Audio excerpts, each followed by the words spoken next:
حماش نصر رمضان. الرتبة العسكرية؟ هاي صرفة واحدة. الوظيفة؟ سائق مهنة. نعم؟ مهنة سائق الوظيفة. سائق من قبل ولا سائق للقذافي يعني؟ لا من قبل. من قبل هذه وظيفتك سائق؟ نعم. اختارك القذافي انك تكون سائق لان وظيفتك سائق. نعم. قديش اشتغلت مع القذافي؟ اشتغلت معه قريب 25 سنة ولا فيه. 25 سنة ما بدلش السائق يعني؟ نعم. سبب الثقة فيك يعني؟ لا في سائقين ثانيين هم يستعملوا معه، لكن أنا السائق الخاص يعني؟ لا مش خاص، حتى الآخرين كيفين يعني كل واحد ياخذ دوره ياخذ يومه.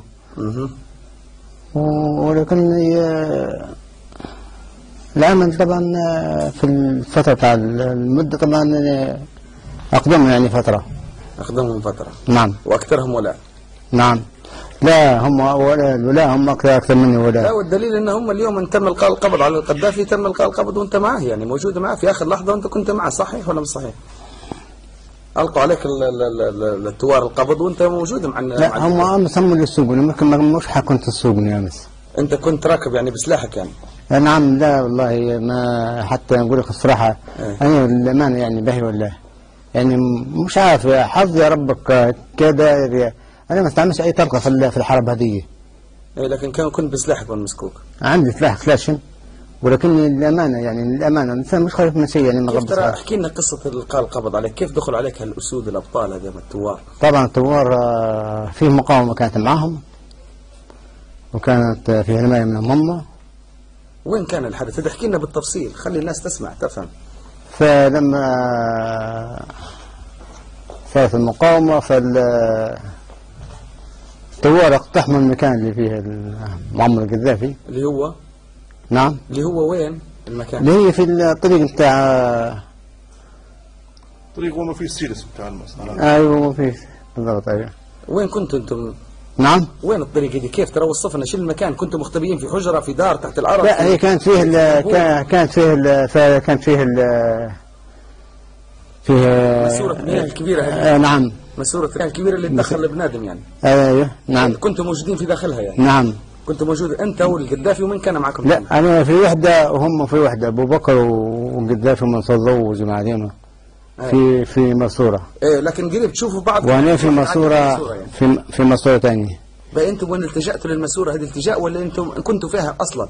فانا لا كنا فيها انا حتى البارح وين؟ خلينا نبدا نعم. من البارح وين؟ ليله البارح وين قضيتوها؟ في رقم 2. يعني انت كنت مع القذافي البارح؟ نعم. به وين قضيتوها؟ في بيت في الماسوره هذه نفسها؟ نمتوا في الماسوره؟ في بيت في رقم 2.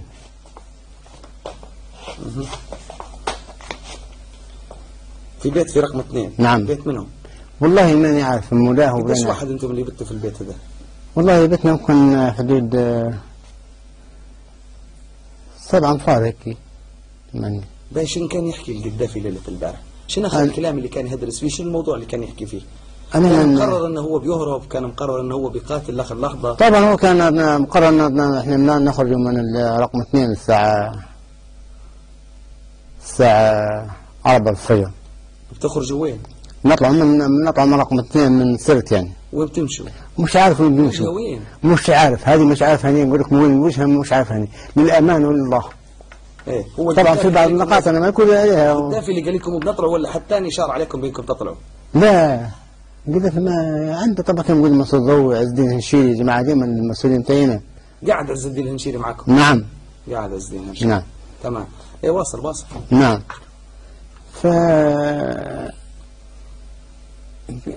فكنا مقررين يعني الساعة 4 بنطلعوا.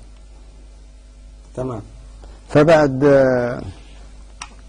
خرجنا طبعا. كيف كانت الليلة؟ وصف لي شوية معلش، كيف كانت الليلة؟ قررتوا في الليل انكم انتم تطلعوا ل 4 الفجر، نمتوا ولا قعدتوا صاحيين؟ لا احنا نبنى ل 4 الفجر. نطوا ل 4 الفجر؟ نعم نبنى ل 4 الفجر. نطوا ل 4 الفجر على اساس انكم تطلعوا؟ نبنى عشان نطلع. وطلعنا طلعنا طلعتوا طلعنا قبل نطلع